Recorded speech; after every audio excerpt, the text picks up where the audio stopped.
Hello, my name is Kelsey, and welcome to our second annual Annapurna Interactive Showcase. We had the best time sharing all of our latest games and partnerships with you last summer, so this year we're back again to show you what we have in store for 2022 and beyond. Today we'll have about 25 minutes of new reveals, closer looks at games you've seen before, and spotlights on a few developers we are thrilled to be working with. We want to thank our fans and partners all over the world for making this showcase possible. Let's get started.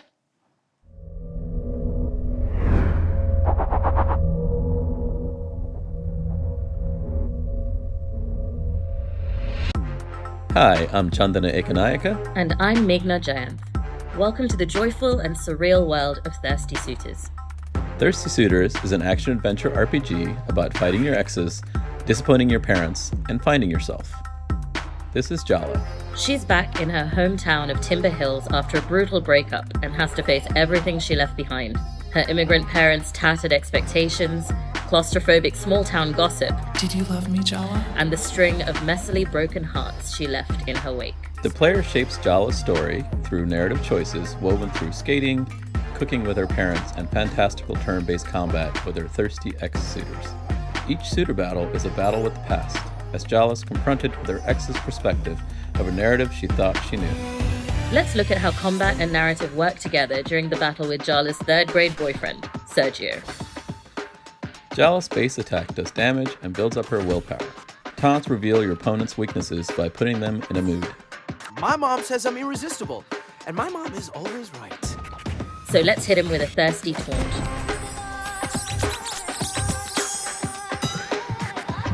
Now Sergio is in a thirsty mood. His attacks do less damage and have a chance to backfire. When he's in this mood, Jala's thirst skill does way more damage. In between their attacks and deflections, the player shapes Jala's personality and backstory through choices, which build up her persona. Just when Jala thinks she's getting through to Sergio, he pulls her into his inner world, a psychic landscape where he's the man he imagines himself to be in reality. What the hell?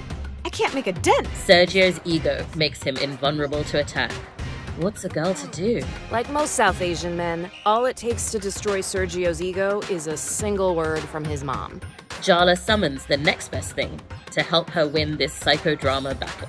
Her mom. Trouble! No!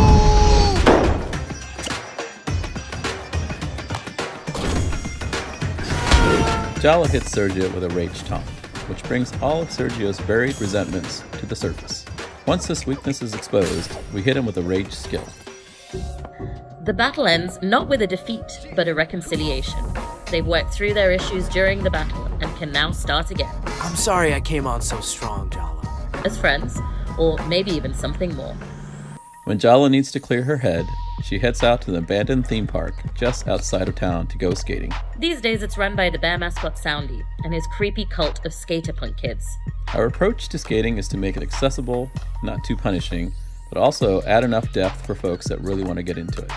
The basics are to keep the combo meter going up for high score. Extend the combos on rails, wall runs, manuals, quick turns, and end on a combo finisher for a big score. These are just some of the stories and mechanics packed into Thirsty Suitors. We have so much more to share with our players. We can't wait for you to join Jala as she confronts her mistakes, makes up with her exes, reconciles her cultural differences, and becomes the person she was meant to be. Thirsty Suitors is coming to Steam, PlayStation, Switch, and launching into Game Pass. Experience the game for yourself with a Thirsty Suitors Steam demo. Out now.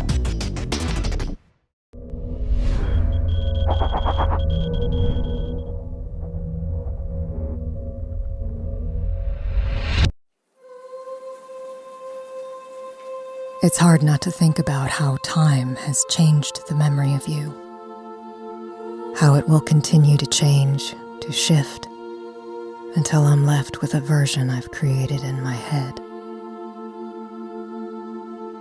I'm packing things up, clearing out your stuff, sorting through memories that twist and turn, depending on the way you look at them. It's hard not to drift into the past,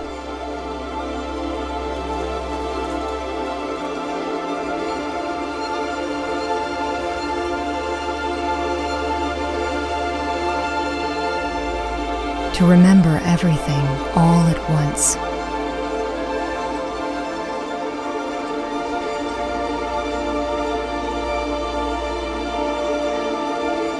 Back when you were still here.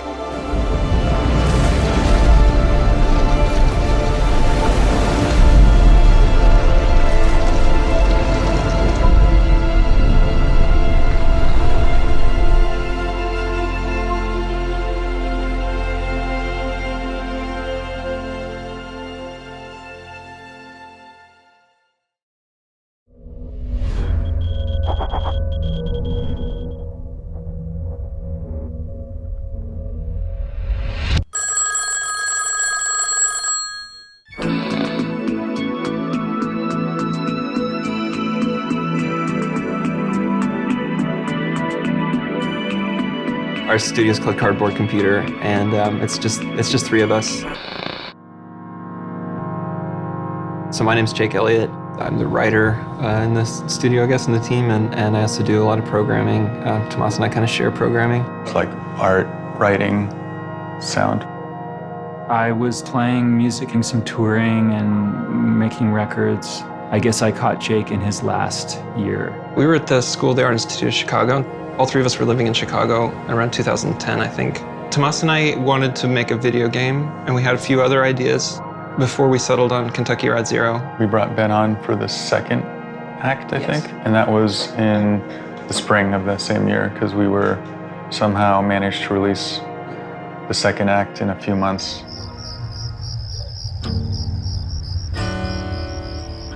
It would be Friday night, and we'd be like, okay, I bet if we worked all night tonight, I bet we could publish this game tomorrow morning. And we were like, okay.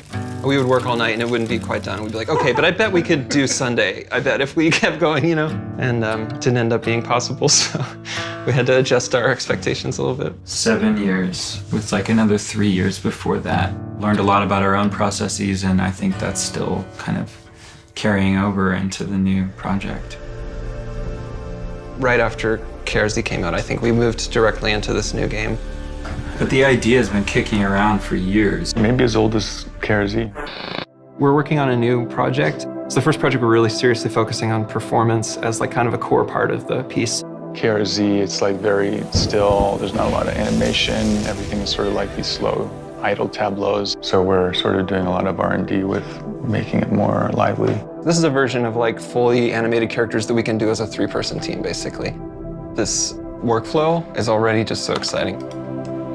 This time we have a lot more knowledge going into it. The beginning of Kentucky Route Zero was a more staggered sort of development, and now we've known each other for so long and we're so comfortable with each other, and I think that informs making the new work in a way that feels substantial and exciting. The new game, it's about a different tempo. It's faster and hopefully funnier. And there's comedy in KRZ. But it's a tragedy. But it's a tragedy. It's not a tragic comedy, though. No, it's just a tragedy, yeah. Yeah, just a tragedy.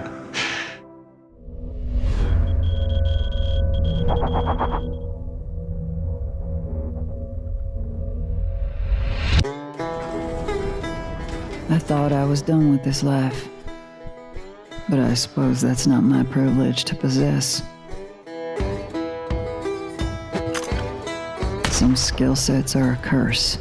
Maybe someday I'll find the peace in that. Sadly, today is not that day.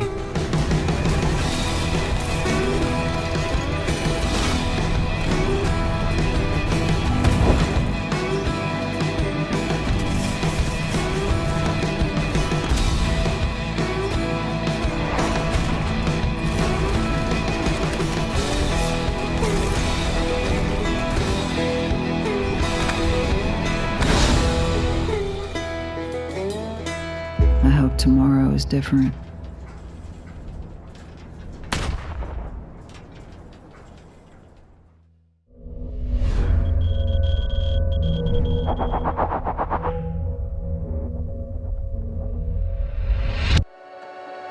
A Link to the Past was the reason I got into making video games. It was from my dad. He passed away, and that was one of the last things that he left. I came back to it when I was in my early teens. It was just a really sentimental an emotional experience. And when I beat it, I was like, oh man, I really want to make an experience like this for someone else. So I started to make my own game, and I would stream the whole process. And I had a pretty active community on Twitch, and Chris was one of the first people. I was thinking, how am I going to make this game alone? Then one day, he started typing in my chat. He said, do you have a mic? That's how it all got started. Hey, I'm Chris Hoffman. I'm the programmer at a company that Fabian and I started called Yarn Owl. I work in Austin, and Fabian works in Atlanta. We've been working full-time on the project together for a little over a year and never met. Hey, how's it going?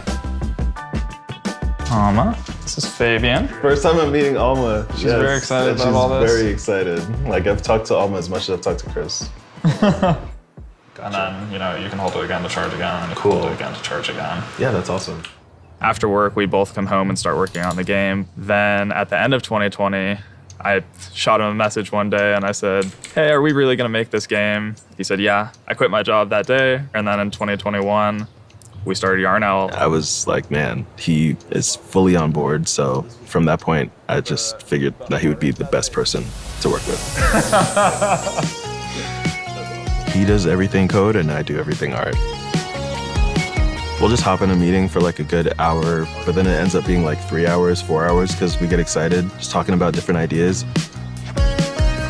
It was definitely emotional. Now all of this is happening and all of this is real. If I didn't get A Link to the Past from my dad or even Wind Waker later from my mom, just getting those games as a kid is what motivates me now to want to make an experience just like that.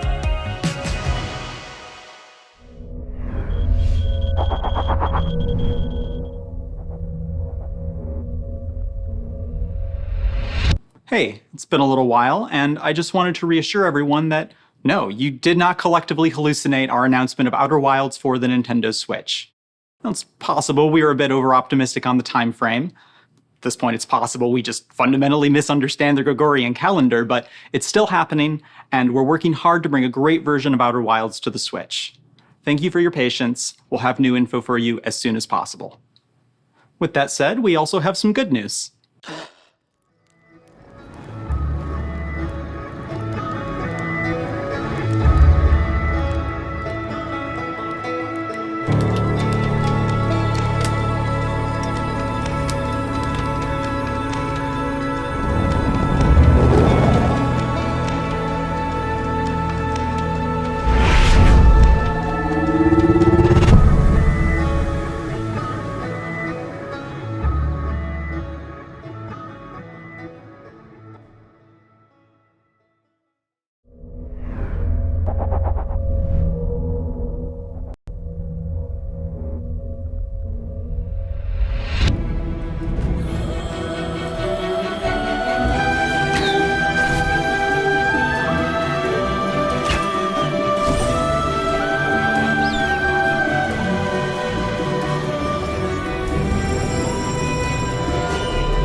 Your every move intensifies my pain.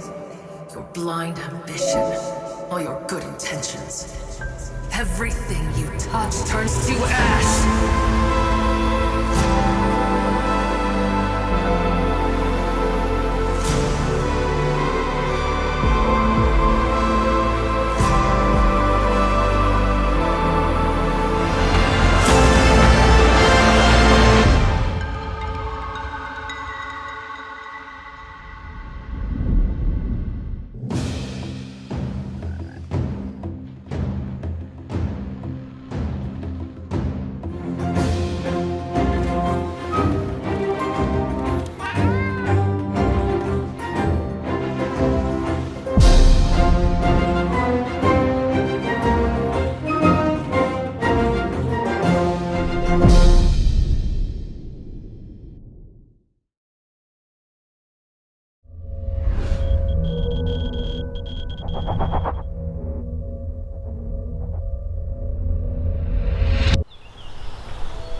For a long time, I didn't even know that I wanted to make games. And I always loved writing stories in school and learning about the mechanics in video games. At some point, I just thought, okay, maybe I can combine those two things. I'm a computer kid. I liked working in these creative programs, and those were the first steps of kind of like expressing myself. My name is Kai, and I'm a writer and one of the co-founders of Third Shift. I'm Fabian. I'm the artist and one of the co-founders of Third Shift. Right now we are in the west of Germany, in my apartment, which is at the same time the headquarters of our little company. When we started thinking about our project, we did a lot of brainstorming actually on this balcony here. And this was when the idea was born. Forever Go is a story-driven road trip adventure game where you play as Alfred, an elderly man who embarks on a journey in his trusty van. The story is inspired by a trip I took down the Pacific coast. Fabian and I were always interested in the diverse landscapes in North America, and that's where a lot of the inspiration came from. When Kai was about to go on this road trip, he asked me to lend him my camera. After he came back, he shared that book with me, like as a thank you. This was actually taken in the middle of nowhere. You can drive for hours on end, and there's just no one. And this was just crazy to see. Yeah, we have a scene just like this in the game. Alfred was the first thing we had. Character model of Alfred didn't always look like this. This is what Alfred used to look like. We started redesigning Alfred and making him a little bit more lifelike. Alfred's main purpose is to document this trip. Usually the games that stuck most with us are story-driven games. I'm just excited to see when people actually play this thing in the future. And I hope this will be very soon.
Making games is a process.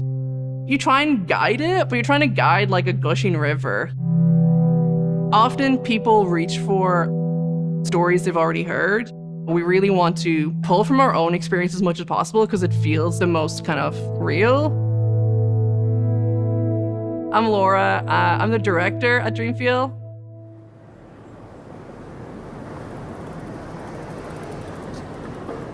This is the Hellfire Club.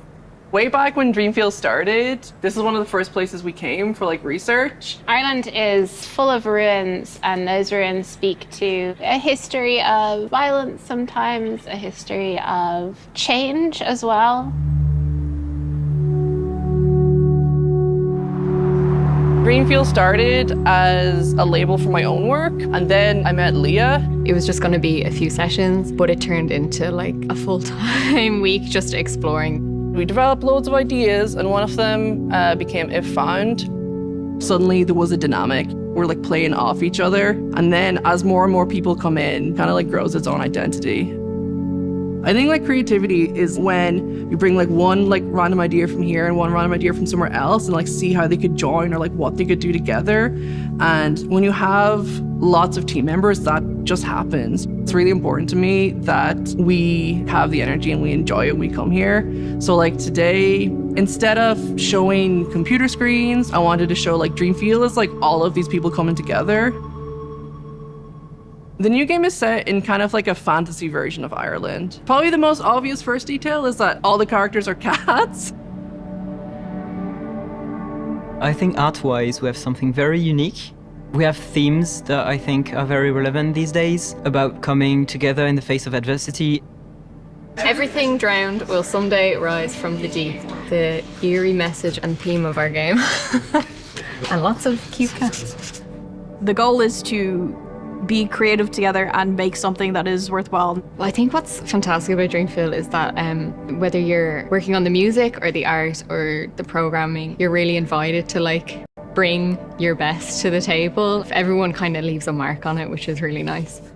In a lot of ways, I think Dreamfield has become more polished as we've gone on. I think this game will feel more polished even compared to Found, but I hope that we still bring that edge of like exploration and adventure into it.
Thank you so much for tuning in to our second annual Annapurna Interactive Showcase.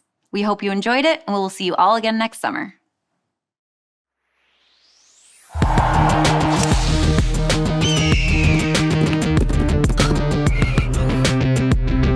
Ha ha ha!